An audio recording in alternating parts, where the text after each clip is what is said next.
नमस्कार, स्वागत है आपका जीके न्यूज में। मैं आपके साथ हिमांशी। आज हमारे साथ मौजूद है नेहाल डी क्रूज, जो कि ट्रांसजेंडर कम्युनिटी से बिलोंग करते हैं। तो आज हम इस टॉपिक पे उनसे खुल के बात करेंगे। नेहाल जी, आपका बहुत बहुत स्वागत है। बहुत बहुत शुक्रिया। मेरा सबसे पहला सवाल आपसे ये है कि आपको किस उम्र में लगा कि आप जिस शरीर में हो उससे खुश नहीं हो, या आपने जो भी बदलाव आने कब से शुरू हुए? मैं मतलब बेसिकली बहुत टेंडर एज में पता चल गया था। मतलब मैं तो ऑल गर्ल्स स्कूल में पढ़ा हूँ, काफ़ी अच्छा स्कूल था, कॉन्वेंट। तो मैं हमेशा से ही मतलब बहुत ज़्यादा लड़कियों की तरफ अट्रैक्टेड था। मैं सोचता था ये क्या हो रहा है मेरे साथ, इतना अलग कैसे हूँ मैं। और ऑल गर्ल्स में क्या होता है ना, कॉन्वेंट स्कूल में, कि अगर कोई ज़्यादा चिपकते हैं तो उनको बोल दिया जाता है कि तुमसे मैं दूर रहूँगा। तो ऐसा होने लगा था। तो काफ़ी टेंडर एज से मेरे को लगा कि कुछ अलग है। सो आई गेस आई वॉज 12 में भी 12 साल का था, पता चला था। तब पता चला। तो जब आपको पता चला तो आपने फैमिली में इस चीज को कैसे बताया और उन लोगों ने कैसे एक्सेप्ट किया आपको? हाँ, ये सवाल बहुत ज़्यादा ट्रॉमेटाइज होता है इससे, क्योंकि 12 साल का मैं था जब मेरे को पता चला कि कुछ अलग है। लेकिन उसके बाद ग्रेजुअली क्या हुआ, जब मैं अपने 9th क्लास में था तो मेरी मल्टीपल्स डेट्स होती थी उस समय। तो एक लड़की के पेरेंट्स ने जाके बता दिया स्कूल में कि ये डेट कर रहे हैं आपस में। फिर टीचर्स ने बोला कि एक लड़की हो गई, तुम एक लड़की से डेट कर रही हो, ऐसा करके। मतलब ऐसा था कि बस अब मेरे को मरना है। फिर मेरे पेरेंट्स आए स्कूल में और मेरे प्रिंसिपल ने कहा कि हम इनको स्कूल में नहीं रख सकते, तो उन्होंने स्कूल से निकाल दिया था। तो ये 2018 की बात है।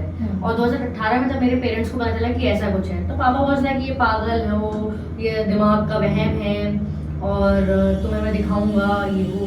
तो बहुत ज़्यादा मतलब मुझे लीगली अलग करने वाले थे। जब मैं 18 साल का होता मेरे को लीगली अलग कर देते। तो ऐसा था।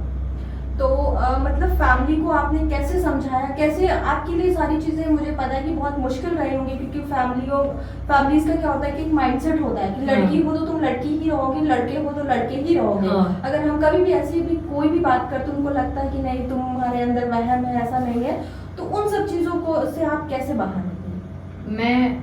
मैं ये मेरा पर्सनल एक मंत्र मैं फॉलो करता हूँ कि अगर कोई मेरी बात अभी नहीं समझ रहा है तो मैं समझाता नहीं हूँ, मैं टाइम देता हूँ, उसे खुद को समझ जाता है। ये मेरा लाइफ का मेरा मंत्र है। तो मैंने कुछ नहीं किया, बस मैं अपनी तरीके से जीता था। उसके बाद मेरी बुआ है, तो वो आर्मी में डॉक्टर हैं। सो उन्होंने फिर मेरे पापा को एक्सप्लेन किया कि भैया ऐसा नहीं है कि इसने अडेप्ट किया है कहीं से, ये बाय नेचर है और बहुत पहले से है। सो इसको समझो। फिर बहुत ग्रेजुअली बहुत टाइम लगा, लेकिन इस चीज़ को वो लोग समझे। तभी ब्राउन पेरेंट है, कभी कभी मूड खराब हो जाता है तो चिल्ला लेते हैं। तो अभी भी जैसे कि आप बाहर जाते हो या काम करते हो, तो उनमें क्या प्रॉब्लम्स आपको फेस करनी पड़ती हैं? एक मेजर प्रॉब्लम ये है कि अब जैसे होता है ना कि ट्रांजिशन होता है, उसमें 3 चीज़ें बहुत मैंडेटरी हैं। जैसे आपकी GID certificate mandatory if you are going under surgery and all. So document change में काफ़ी टाइम लगता है। तो लाइक अब मैं अपने आप को निहाल बोल रहा हूँ, लेकिन मेरे ID कार्ड में इट्स नॉट निहाल, मेरा डेड नेम है, मतलब पुराना बर्थ नेम है। सो अब वेरिफिकेशन के लिए मेरे को वही देना पड़ता है। सो पीपल कॉल मी मेरे पुराने नाम से। तो मैं उन्हें बोलता हूँ, मैं एजुकेट कर, भाई देखो ऐसा है, I am a trans man. फिलहाल तो अब थोड़ा सा सही हो चुका है, लेकिन पहले बहुत दिक्कत होती थी। जब आपको ये सारी चीजें पता चली, आपने घर पे बताया, तो उसके बाद आपकी फैमिली या आपके फ्रेंड्स में ऐसा कौन था जिसने आपको सबसे ज्यादा सपोर्ट किया, आपकी चीजों को समझा? कोई नहीं, मैं खुद अकेले। सारी लड़ाई आपने खुद अकेले लड़ी? हाँ, कम से कम 3 साल मैंने अकेले, मेरा कोई फ्रेंड नहीं था। जब पता चला कि मैं लड़कियों से अट्रैक्ट था, आप समझ सकते हो, चाइल्डहुड सबसे अच्छी मेमोरी होती है। मेरा कोई दोस्त नहीं था। जब पता चला, क्योंकि ऑब्वियसली मैं लड़कियों से ही इंटरेस्टेड था, तो लड़कियां दूर भागती थी कि बीइंग अ गर्ल मैं लड़की से, तो मेरा कोई दोस्त नहीं था। तो और ना मेरी कोई सिबलिंग है। तो मैंने अडेप्ट किया, मैं फिर लिखने लगा था अपनी जो भी प्रॉब्लम थी। मैं बहुत रोता था अकेले, मतलब अभी भी मैं याद करता हूँ, मुझे बहुत बुरा लगता है अपने लिए। कोई नहीं था। बहुत बाद 2018 में आके 19 की स्टार्टिंग में मैंने कहा कि नहीं, अब गलत है। तो अब फिर मैंने अच्छे से काम किया अपने ऊपर। तो पूरी जो भी आपकी अभी तक की जर्नी रही, उसकी लड़ाई आपने खुद अकेले लड़ी। उसके बाद ऐसा होता है ना कि जब भी आपके पेरेंट्स ने कहीं ना कहीं एक्सेप्ट कर लिया आपको, उसके बाद भी जो आपके रिश्तेदार नातेदार होते हैं उनका क्या रिएक्शन होता है जब उनको ऐसी चीजें पता चलती हैं? और बेटी कैसी हो? और बेटी कैसी हो? So stupid. हाँ। Like you can see मेरे बाल कटे हैं and I'm presenting myself as a man. तो तुम उस पर क्यों नहीं बात कर सकती हो? Like that. तो मैं बहुत कम रिलेटिव्स में जाता हूँ. तो लेकिन अब हाँ ग्रेजुअली अब सबको पता, लाइक मैं बहुत ज़्यादा सोशल मीडिया पे बहुत बड़ा एक्टिव हूँ, अब सबको पता है. तो देखो अभी बेटा ठीक हो, तो ये होता है. तो अभी आपके जो है आगे के क्या प्लान्स हैं, आगे आपने क्या प्लान आउट किया हुआ है आगे की जर्नी के बारे में? आगे की जर्नी के बारे में इट्स लाइक कि पर्सनली जो मैंने एक्सपीरियंस किया है ना, जितना ट्रॉमेटाइज मेरा चाइल्डहुड था स्कूल का, मैं नहीं चाहता हूँ कि मेरी जो अपकमिंग यूथ है वो इससे सफ़र करे 1% भी. मैं उनके लिए सेफ स्पेस बनाना चाहता हूँ, अवेयरनेस क्रिएट करना. जैसे चाहता आपने हूँ. बताया कि आप फाउंडेशन भी एक चलाते हैं, तो फाउंडेशन बनाने के पीछे का मोटिव क्या है? फाउंडेशन बनाने का मोटिव यही है कि मैं बस जितना मैंने स्ट्रगल जो भी किया है वो ना करे, उनके लिए बहुत सेफ स्पेस बन जाए. लाइक मेंटल हेल्थ बहुत ज़रूरी होता है, तो इन सब चीज़ों को मेरे को आगे लेके जाना है ताकि बहुत एक सेफ स्पेस बन जाए. और हाँ बेसिक मोटिव यही है मेरा. जैसा कि आपने बताया कि जब आपको चीज़ें फील हुई, फैमिली ने बताया, तो पेरेंट्स बोलते कि नहीं वहम है तुम्हारा ऐसा, तो अभी भी बहुत सारे ऐसे यूथ है जिनको ऐसी चीज़ें फील होती बट वो कहीं ना कहीं डर के मारे बता नहीं पाते फैमिलीज को. तो ऐसे में आप पेरेंट्स को क्या एक मैसेज क्या देना चाहेंगे? एक नॉर्मल सी चीज़ है कि आपका फेवरेट रंग कौन सा है बताइए? लड़कियों को तो मेनली पिंक ब्लैक यही सब होता है. कोई black. Black is very common colour.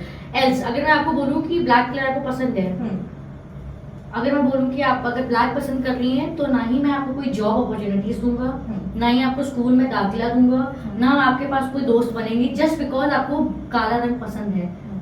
अगर मैं ऐसा आपको बोलूँगा, कितनी बेतुक की बात है ना ये.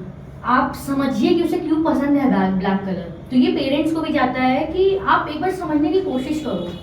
सो बस यही है, एक बार समझो, आपको आपकी प्रॉब्लम में आपको आंसर मिल जाएगा. जिस तरीके से ट्रांसजेंडर्स को कानूनी तौर पे अधिकार मिले हुए हैं, क्या लगता है कि ज़मीनी स्तर पे भी उस तरह से अधिकार आप लोग को मिल रहे हैं? मोस्ट प्रॉब्ली 50% नहीं, क्योंकि अवेयरनेस बहुत ज़रूरी है. लिख के आ चुका है कि ये सब रूल्स हैं, बट इसको इम्प्लीमेंट करना गवर्नमेंट के एम्प्लॉयज़ अभी तक खुद भी मुझे नहीं लगता मोस्ट ऑफ देम जो कि अवेयर हैं इन सब चीज़ों को लेकर. तो मुझे लगता है कि खुद में सेंसिटाइजेशन बहुत ज़रूरी है कि हाँ राइट्स आगे ऐसे ऐसे काम करना है, मतलब प्रोनाउंस बहुत इंपॉर्टेंट होते हैं. तो ये सब देखना चाहिए. अभी भी 50% हो रहा है, 50% नहीं हो रहा है. 50% नहीं हो रहा. तो क्या लगता है कि समाज में क्या चेंजेस होने चाहिए? कुछ बदलाव, क्या बदलाव आने चाहिए इन सब चीज़ों को लेकर? समाज में बदलाव, क्योंकि बहुत ही डिफिकल्ट होता है चीज़ों को इजीली एक्सेप्ट करना, तो उसके लिए क्या बदलाव आने चाहिए? हमें सबसे पहले तो इंटरेक्शन बहुत ज़रूरी है, क्योंकि जहाँ तक मैंने फील किया है कि अगर आप एक लड़की हैं और मुझे बताएं कि नहीं लड़की में इंटरेस्ट, तो समवेयर मेरा भी ऐसा होगा कि मैं आपसे दूरी बना दूंगी, क्योंकि वो माइंड में होता है कि यार ये लड़की होगी, लड़की से इतना क्यों अट्रैक्ट हो रही है. समवेयर ऐसा लगता है कि नहीं यार कुछ आगे चल के प्रॉब्लम ना हो जाए. तो इन सब चीज़ों को लेकर कहीं ना कहीं लोग एक दूसरे से दूर होने लगते हैं. इसका ये भी कारण है. तो आप लोगों को क्या लगता है कि क्या बदलाव इन सब में होने चाहिए? इंटरेक्शन ज़रूरी है, क्योंकि अभी अगर मैं आपसे मिलूंगा नहीं तो मैं आपके बारे में कुछ जान ही नहीं पाऊंगा. इसलिए इंटरेक्शन बहुत ज़रूरी है. और बहुत ह्यूमन ऑफ अस है कि हम लोग एक किसी को देखते हैं और उससे पूरा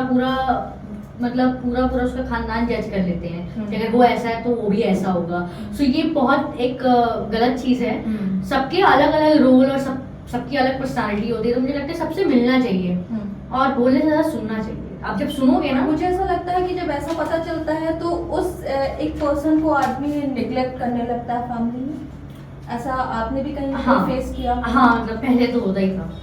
अभी तो ऐसा कोई प्रॉब्लम नहीं, अभी तो नहीं. तो जैसा कि मैंने अभी मुझे पता चला कि आप एक बुक लिख रहे हो, तो वो बुक आप क्यों लिख रहे हो, किस लिए लिख रहे हो, क्या रीजन उस बुक को लिखने के पीछे का? मैं एक शायर हूँ. तो एक आधी पहले आप शायरी सुना दीजिए. तो एक ये लिखा था कि सुनो तुम उगता सूरज बन जाना, मैं ढलती शाम बन जाऊंगा।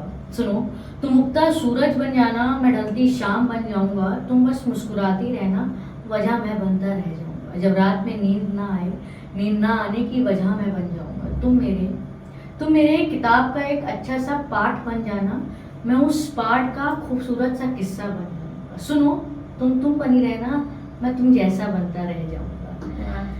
बहुत अच्छा लिखते हैं आप। तो ये बुक लिखने का पीछे का क्या मोटिव है आपका, क्यों लिख रहे हैं आप? मैं एक लड़की से बेइंतहा प्यार करता हूँ, अभी भी करते हैं? बहुत। तो वो लड़की भी आपसे करती है? नहीं, ऐसी कोई हमारी बात नहीं हुई थी। मैं प्यार करता हूँ। आप करते हैं? So we are not in touch. 1 साल हो गया मैं उनसे टच में ही नहीं हूँ। और तो मैंने इस पे लिखा है, ये बुक एक प्यार के ऊपर है, डिप्रेशन, एंजाइटी, ऑब्सेशन, सेपरेशन, इन सब के ऊपर एक है। इन सब के ऊपर आप बुक लिख रहे हो, तो क्या लगता है कि बुक पढ़ने के बाद वो वापस आएंगी? वो आए ना आए, प्यार तो मैं आज भी करता हूँ, कल भी करूँगा और हमेशा हमेशा करूँगा। चलिए, बहुत अच्छा लगा आपसे बात करके कि आपने इन सारे टॉपिक्स पे इतने खुल के बात की। थैंक यू सो मच हमारे साथ जुड़ने। Thank you so much.